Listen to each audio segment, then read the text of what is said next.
कामून मुल्क के बादशाह जंगों की बेटी शहजादी शर्मता एक रोज अपनी सहेलियों के साथ मीना बाजार देखने गई। वहां उसने एक ऐसे बूढ़े शख्स को देखा जो लोगों से पैसे लेकर उनकी तस्वीरें बनाता था। शहजादी शर्मता ने भी अपनी सहेलियों से कहा कि आओ हम भी इस मुसव्विर से अपनी अपनी तस्वीरें बनवाती हैं। चुनांचे इन्होंने बूढ़े मुसव्विर को बहुत सारे पैसे दिए और इससे कहा कि हमारी तस्वीर में बना दो। शहजादी शर्मता और इसकी सहेलियों ने आम लड़कियों जैसा लिबास पहन रखा था, इसलिए बूढ़े मुसव्विर को कतई तौर पर पता न चला कि जिनकी वो तस्वीरें बनाने लगा है वो शहजादी और इसकी सहेलियां हैं। इसने शहजादी शर्मता की तस्वीर बना कर जो ही उसे पेश की, ये देखकर हक्का बक्का रह गया कि तस्वीर वाली लड़की का लिबास यकायक तब्दील हो गया।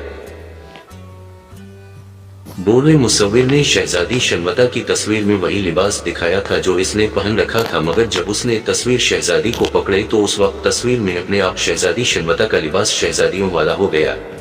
ये देखकर बूढ़े मुसव्विर ने शहजादी शर्मता से कहा, वो माफ करना बेटी, पता नहीं किस जादूगर ने तुम्हारा लिबास बदल दिया है।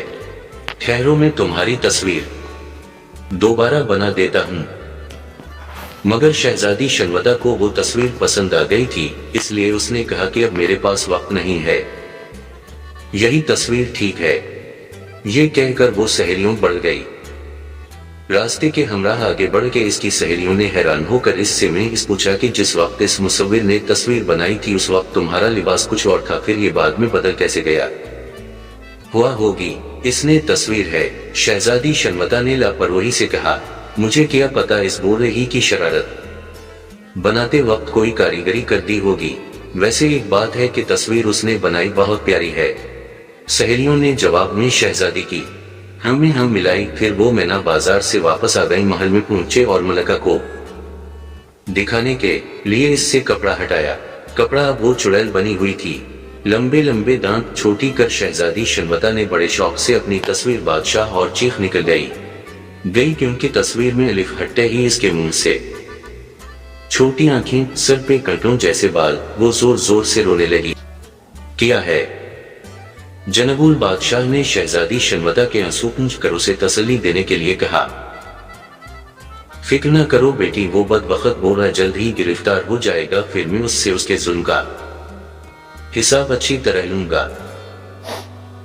वजीरों को भी शहजादी पर बड़ा तरस आया। इन्होंने जनगुल बादशाह से पक्का वादा किया कि हम 3 रोज के अंदर अंदर बूढ़े मुसव्विर को पकड़कर आपके हवाले कर देंगे। इसके बाद वजीर अपने अपने घरों को रवाना हो गए। इन में से जो बड़ा वजीर था उसने घर जाके अपने बेटे गातो को सारा मामला बताया और इससे कहा कि बहुत बहादुर, ज़हीन और फरमानबरदार बच्चा था।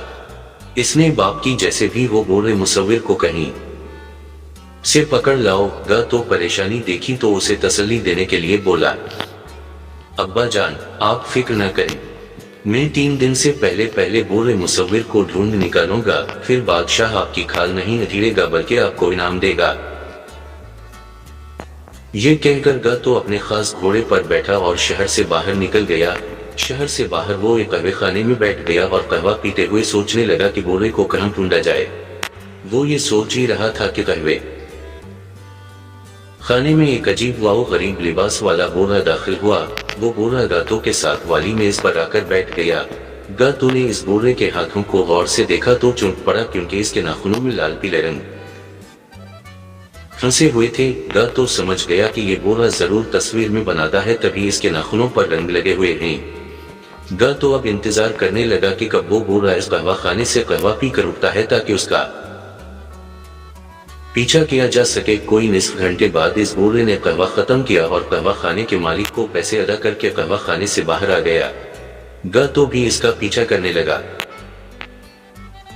बूढ़ा आहिस्ता आहिस्ता चलता हुआ शहर से दूर एक लकड़ी के बने मकान में दाखिल हो गया।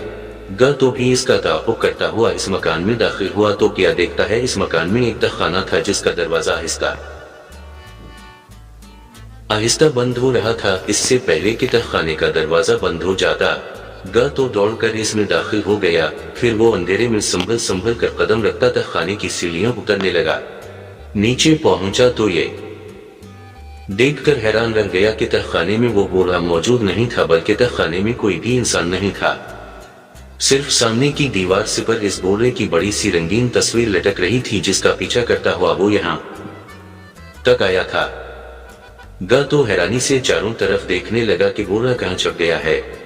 تبھی اس رنگین تصویر کے سونٹ ہلے اور اس نے گاتو سے کہا، گاتو بیٹے، میں ہی وہ بورا مصور ہوں جس کی تلاش میں تم نکلے ہو۔ میرا نام زی شو ہے۔